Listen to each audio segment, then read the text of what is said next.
Monsieur Boris Jamet-Fournier pour le groupe Paris en commun. Merci beaucoup, Madame la maire. Tout d'abord, comme mes collègues, je vais commencer par vous remercier pour votre présence à tous les deux, pour votre action au sein du Conseil parisien des associations, mais bien sûr dans vos structures respectives. Je veux aussi vous remercier pour ce vœu que je trouve tout à fait légitime. Votre présentation était très claire et contribue bien sûr à nourrir et à faire avancer nos réflexions du Conseil et plus largement de la ville de Paris sur la mise en œuvre de ce contrat d'engagement républicain dont on parle depuis quelques minutes. Alors, pas un euro d'argent public pour les ennemis de la République. En 2021, c'est en ces termes que la bien connue Marlène Schiappa, qui était alors ministre déléguée à la citoyenneté, et elle se félicitait de l'adoption de la loi dite séparatisme et du nouveau CER, donc censé contrôler les dérives des associations, lutter contre toutes les formes de prosélytisme religieux et notamment l'islamisme radical. On connaît la suite.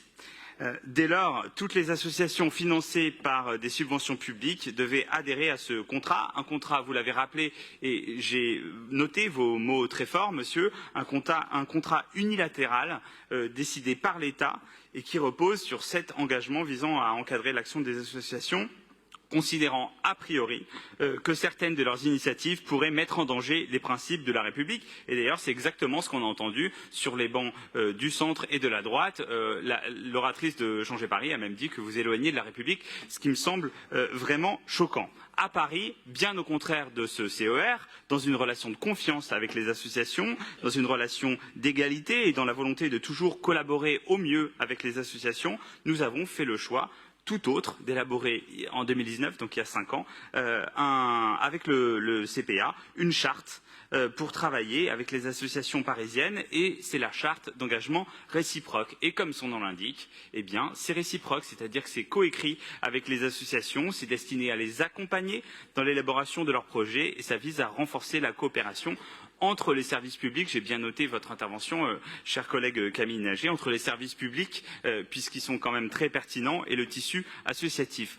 Bien sûr, pour la majorité, pour le groupe Paris en commun, nous sommes en effet convaincus que les femmes et les hommes engagés dans la vie associative participent de l'intérêt général. Ils jouent un rôle majeur et indispensable à la vitalité démocratique, mais aussi à la mise en œuvre concrète des valeurs d'entraide, de cohésion sociale et de fraternité. Et encore, ma collègue communiste l'a dit, il se charge du service public là où la puissance publique ne peut le faire. C'est pourquoi nous serons là, toujours, à vos côtés, pour défendre le rôle indispensable d'une société civile engagée pour faire évoluer les politiques publiques. Il y a effectivement des raisons de s'inquiéter. On a parlé de la Ligue d'enseignement pour Paris.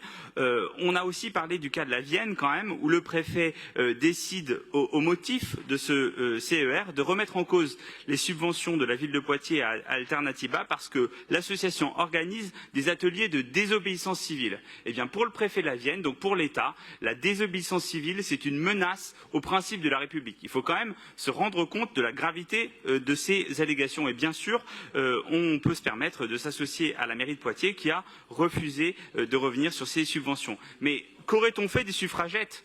Qu'aurait-on fait avec ce CER des militants d'ACT UP? Je vous laisse vous souvenir de leurs actions les plus emblématiques sur la place de la Concorde. Eh bien, cette suspicion dont vous avez parlé, monsieur, madame, cette suspicion, voire cette mise au pas politique qui pèse sur les associations avec la mise en œuvre du CER, elle est inacceptable et vous pouvez compter sur le groupe Paris en commun, sur notre soutien pour garantir à Paris le respect des droits et des libertés du monde associatif. Nous voterons bien sûr ce vœu, assurer que vous respectez non seulement la loi, non seulement la République, mais aussi les valeurs humaines que vous mettez en œuvre chaque jour dans vos associations. Je vous remercie.